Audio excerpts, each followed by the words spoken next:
ஒரு அச்சுதர் வேற யாரோ ஒரு முனிவர் இருந்தார். அவர் வந்து பௌத்த முனிவர். அவர் தான் வந்து ஒரு நூலை எழுதி அபிதர்மவாதன்னு ஒரு நூலை எழுதி, அது இவங்க காலத்தில் தான், அதாவது கடற்கரை காலத்தில் தான். அவங்க செய்தது வேற, இவங்களுக்கும் அவங்களுக்கும் எந்த சம்மந்தம் கிடையாது. அவங்க சொல்லி அவங்க செய்யலை, அவங்க பாட்டுக்கு அதை செஞ்சுட்டு இருந்தாங்க. இவங்க பாட்டுக்கு இங்கே ஆட்சி.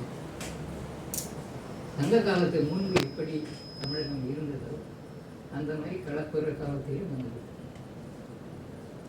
நூற்றுக்கணக்கான அல்லது ஆயிரக்கணக்கான பழங்குடிகள் தமிழ்நாட்டில் இருந்தாங்க, வேந்தர்கள் வரத்துக்கு முன். அப்புறம் படிப்படியாக முதல்ல அந்த குடிகள் தனித்தனியாக ஆட்சி பண்ணிட்டு இருந்தாங்க. அப்புறம் வேளிர்கள் அவங்கள எல்லாரும் தன்கீழே கொண்டு வந்து இது பண்ணாங்க.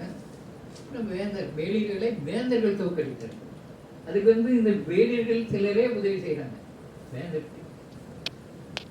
காமூர் என்ற ஊர், இன்றைய காங்கேயம்னா அது நினைக்கிறேன், கொங்கு நாட்டில் அது இருக்குது. காங்கேயம் என்பது காமூர் என்ற அந்த ஊருடைய இப்பொழுதைய வடிவம். கா என்றால் சோலை, மாடு மேய்கிற இடம். கயம் என்றால் ஏரி அல்லது குட்டை. கயம் என்பது சங்க காலத்தில் இருக்கு. கயத்தார் கூட அதிலிருந்து வந்துட்டான். அந்த பழைய சொல்லு சங்க இலக்கியத்திலே வருது. அந்த மாதிரியான நிலையில இந்த பேர் வருது. அதுக்கு அவங்க வடமொழியில் வச்ச பேர் காமூர். காமூர்னா வடமொழியில் சொல்லும்போது காமூர்னு தான் சொல்லுவாங்க, காம் அப்படின்னு தான் சொல்லுவாங்க, கிராமம்னு சொல்லுவாங்க. அதனால வடமொழி இதில் தமிழில் வந்து 4 வர்க்கம் கிடையாது. அதனால் ஒரு கா போட்டால் நம்ம வந்து நம்ம வழி தான் சொல்லிகிட்டு இருக்கோம். ஆனால் அவங்க சொன்னாக்க காமூர் தான் சொல்லுவாங்க. வடக அதாவது பிராக்கிருத், சான்ஸ்கிரிட் கிடையாது, பிராக்கிருத். சான்ஸ்கிரிட்டில் கிராமம் மாதிரி. சான்ஸ்கிரிட்டில் எதுவுமே வந்து பார்த்தீங்கன்னாக்கா இந்த மாதிரி விதவிதமாக மாறும். அதில் ஒன்று வந்து தேவானா பேசு சார் யார் அசோகன். அதில் அவன் என்ன சொல்கிறான்னாக்கா 4 மதங்களை சொல்கிறான். 1 அருகத சமண, 2 பௌத்த சமண, 3 பிராமின் சமண, 4 ஆஜீவக சமணம். எல்லாருமே சமணர் தான். இன்னைக்கு இருக்கிற ஜெயின் மட்டும் சமணர் நம்ம சொல்லணும். இந்த 4 மதங்களுமே சமண பெயரை கொண்டவை. காரணம் என்னன்னா, தவம் செய்பவர்கள், தன் உடலை வருத்தி தவம் செய்பவர்கள் தான் சமணன். காஞ்சிபுரத்தில் ஒரு கல்லூட்டு கட்டு இருக்கு, ஆஜீவக சமணன் என்ற அந்த பல்லவன் மனைவிக்கு பேய் பிடிச்சிட்டான். அதுக்காக அவரை கூட்டு போய் ஏதோ இதெல்லாம் செய்கிறாங்க. அவனுக்கு பேர் ஆஜீவக சமணன். எங்கள் துறை என்ன பண்ணுச்சுன்னா, ஆஜீவக சமணன் வந்த உடனே ஆஜீவர்கள் சமணத்திலிருந்து வந்தவர்கள் எழுதினாங்க. அது கிடையாது, சமணத்திலிருந்து பிரிஞ்சவர். அந்த ஆஜீவக முனிவர் மக்களிக்கோசாலர் வந்து முகாவேரோட சுற்றிட்டு இருக்கிறார். அப்படி சுற்றிட்டு இருக்கும்போது ஒரு இடத்துல எழுத்தடி இருக்குது, நிலை இருக்குது. இப்போ எதுவும் போய் அந்த எழுத்தடி அடுத்த வந்து எப்படி இருக்குன்னு கேட்டார். நிறைய செடிகள் உருவாக்கி கூட்டுக்குழுன்னு சொல்லிட்டார் முகாவேர். இவர் திரும்பி வந்து குடிங்கி போட்டார் செடி.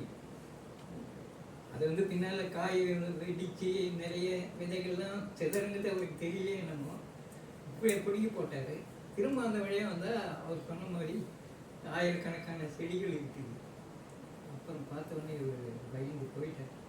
இனிமேல் உங்கள்கிட்ட நான் இருக்க மாட்டேன், பிரிஞ்சு போய் தான் ஆஜீவக சமணத்தை உருவாக்கணும். அதனால் சமணம் என்பது இன்னைக்கு ஜெயினர்கள் மட்டும்தான் சொல்கிற பேராக இருக்குது. அது வந்து 4 சமயத்தினருக்கும் இருந்தது என்பது அசோக கல்வெட்டிலே சொல்லியிருக்காரு.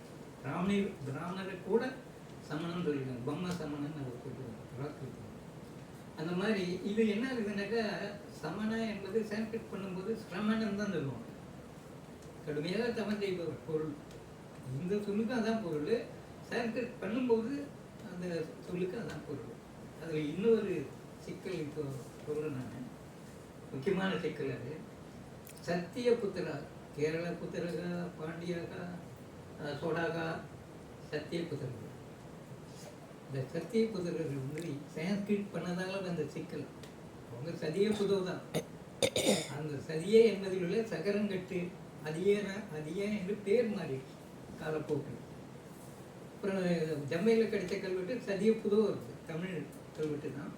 அது சங்க காலம், அசோகருக்கு பிற்காலம் கொஞ்சம் இருந்தாலும் இந்த சதி என்ற சொல்லு தான் அதிகம் மாறியது. சான்ஸ்கிரிட் பண்ணி தான் இவங்க போட்டாங்க. போடும்போது அவங்க தப்பு பண்ணிட்டாங்க. இந்த கல்வெட்டு துறையினர் சமஸ்கிருத மயமாக்கி போட்டாங்க. இப்போ என்னாச்சுனாக்கா சதியே என்பது சத்திய எல்லாத்துக்கும் சொல்கிறோம்ல. அப்புறம் சமணா சிரமணா அது மாதிரி சதியை என்பது சத்தியனை மாற்றி விட்டாங்க. அதனால் என்னாச்சுன்னா வாய்மொழி சம்பந்த என்ற சொல் எந்தெந்த சங்கமனானுக்கு வருதோ அவனாம் சத்தியபுத்திரன் அப்படின்னு எழுத ஆரம்பித்தாங்க தமிழ் அறிஞர்கள். செம்பை கல்வெட்டு கிடைத்த பிறகுதான் சதியே என்பது அதியே என்பதனுடைய முன் வடிவம் சகரங்கட்டு அதியே என்று மாறிவிட்டது என்ற செய்தியை குறிப்பிட்டார்கள். அதுவரையில் ஒவ்வொருத்தரும் ஒரு இது வாய்மொழி கோசர்னா அவங்க தான் சத்தியபுத்திரன்னு எழுதுனாங்க. சில வாய்மொழின்னு வந்தால் போதும் அவங்க தான் சத்தியபுத்திரர் என்று எழுதுகிற பழக்கம் இருந்தது. அந்த அடிப்படையில் இவங்க இந்த மொழியை மாற்றியதால் வந்த ஆய்வு குழப்பம் இதுதான்.